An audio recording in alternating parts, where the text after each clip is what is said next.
Wimborne went down 3-2 to Marlow at Cuthbury today in an exciting game, and a game that they'll probably think they shouldn't have lost and had enough chances to win. Steve Cuss played his two new signings from the start. Wayne Crutcher slotted into a back four of Declan Randall, Billy Maybury, Ian Oliver and Wayne Crutcher. And Luke Holmes made up a five-man midfield. Luke playing not far behind sole striker Mark Gamble. And Wimborne started well and could have taken the lead early on 5 minutes when a good flick by John Blake almost gave Mark Gamble a chance, but the striker just couldn't reach the ball. John Blake showing up well in the early stages and in fact throughout the game, and having his second or third very good game in a row. He played a great ball to Sam Griffin on the right wing, which let Sam in, but the ball just got away from Sam and the keeper was able to collect. And then on 16 minutes, a superb run by Luke Holmes, who must have beaten 3 or 4 players right through the middle, ended with him crashing into the wall behind the goal, and for a couple of minutes it looked really serious, and we thought it was his knee, but he'd hurt his hand quite badly, but he was able to come back on after treatment from John Edwards. Corner to Wimborne on 22 minutes. Took it long, and when the ball came back in after it had been cleared, a shot from Ian Oliver was blocked by the defender. Wimborne on top at this point and looking like getting the opener. 2 minutes later, Mark Gamble volley looked for all the world like it was going to hit the net, but just went past the post. Marlow, not to be denied, I mean they had their own chances, and on 26 minutes, but Wimborne were thankful for Billy Maybury, who put in a really good block. The Marlow number 7, Jason Downs, showing up well at this stage. In 35 minutes, an absolutely sensational save from Jason Harville, who tipped the ball over for a corner. A tremendous save, Jason. To no avail really though, because when the corner came in, the ball was headed back across from the back stick, unmarked, and there was Marlow skipper Chris Ovenden to fire past Jason. 1-0 to the visitors. Luke Holmes drew another good save from the visiting keeper Simon Grant, the extremely vocal visiting keeper Simon Grant. But then, just before half-time, Wimborne conceded again. It's an unfortunate goal. Looked a bit sloppy, but I think there was a little bit of a deflection that prevented Jason Harville getting his hands on the ball and left Jordis Holder-Spooner with a tap-in.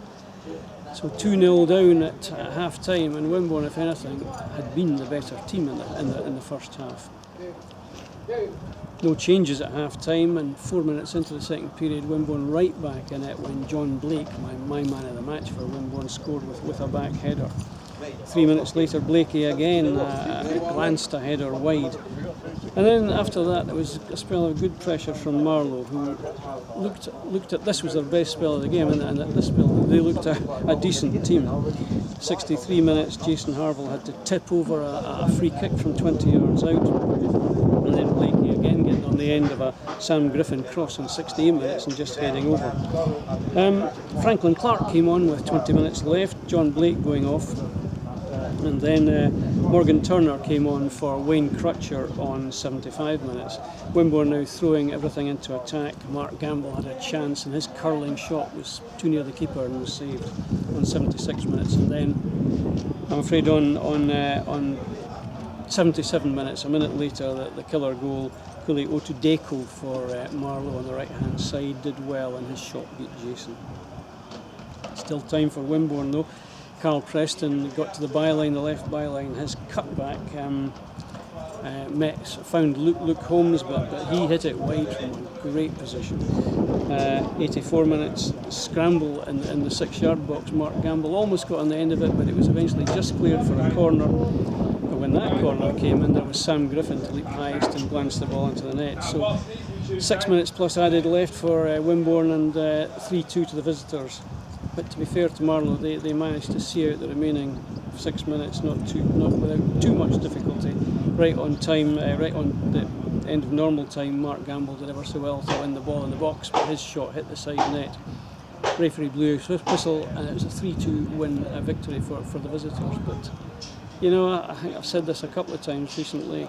This was not by any means the worst that Wimborne have played this season, and there was certainly enough to see on today's display to warrant a little bit of optimism for the future. Luke Holmes and Wayne Crutcher both fitted in really well. I thought Morgan Turner looked good when he came on. Declan fitted in well at the back, and it's difficult with so many changes to play like a team, but that team plays together for a few games. I'm sure we'll see some results. Next up for the Magpies, it's Terra's here, Weymouth here on Tuesday in the Red Ensure Cup. Hope to see you at that. Steve joins us after today's game with Marlow. Steve, I felt we didn't really get any breaks going our way today, did we? No. I've been kind of like saying to the players, performance will turn the results around. I was wrong. The performance deserves something today. Yeah. I feel for them a little bit in there because I thought we were terrific second half. Yeah. There wasn't much in an even first half, and we found ourselves 2-0 down. And again, I can only pat the players on the back because I felt that 2-0 down at half time with what's happened in the past 2 weeks. You could have looked at it and gone, we'll go in our shadows a little bit, but we come out and we had a real go second half. And I thought we played some decent stuff, created chances, and on another day we would have got something out of it. So, but that's all you can do. You can only try and play well and hope the results come. So, unlike probably a couple of other performances, today's performance was very good. A couple of new players in the team. Let's talk about Luke Holmes. I thought he was tremendously brave, battling, showed some real quality touches. Yeah, he was really what we wanted from him today. Gets on the ball, commits people by staying on the ball and dribbling. And I've got to say, on another day, he could have had a hat trick. He's drawn 2 saves from the keeper and unfortunately put one wide there towards the end. But I'm sure goals will come from Luke. We saw that at the end of last season when he was with us. He gets in dangerous areas and he creates stuff as well. So really pleased with Luke today. And big experience, Wayne Crutcher at the back. He seemed to settle in quite well. Yeah, he brings us that that little calming influence and that experience. And I thought we had that Declan playing his first game alongside Wayne as well. And, they did well. They did well. Like I say, we're going through that spell where we do make a mistake and we get punished for it. But I was pleased with Wayne as well. And the fact that with Wayne, he hasn't played for a long time, so he'll get better and better. And we threw caution to the wind at the end and took him off. But I'm sure he'll be a good addition to the squad for us.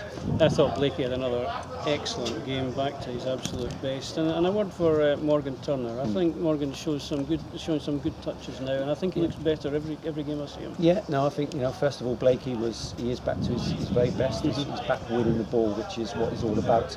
Obviously with the quality I had on the bench today, I was able to change that around a little bit. But he drove us on and got the goal and got us back into it, which was pleasing. And as I say, Morgan, I know I haven't started him many times, but he keeps posing those questions to me when he comes on for 20 minutes. And again, he looks quite sharp out there again today. Yeah. Finally, Steve, Luke's injury that he picked up when going into the wall over there, is it bad? Or? Yeah, I think it was his hand. Yes. We thought it was his knee at first when he ran into the wall, but it's obviously his hand. And we might have to just have a little look at that and get it x-rayed maybe. Thanks for your time. Okay, thanks. Steve.